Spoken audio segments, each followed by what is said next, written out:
How to log in into Achievers Employee Portal. Hello everyone, welcome back to our channel. Today in this quick tutorial, I'll guide you through the step on how to log in into Achievers Employee Portal. So let's get started.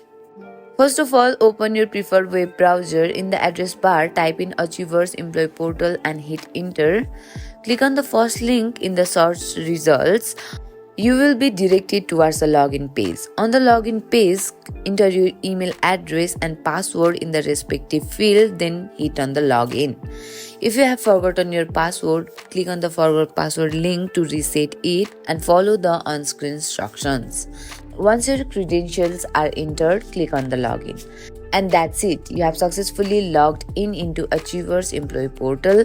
Thank you for watching the video till the end. Hope you like the video. If you like the video, if you have any questions or need help, leave a comment down below. Thank you for watching. Don't forget to subscribe our channel for more tutorial like this. See you on the next video.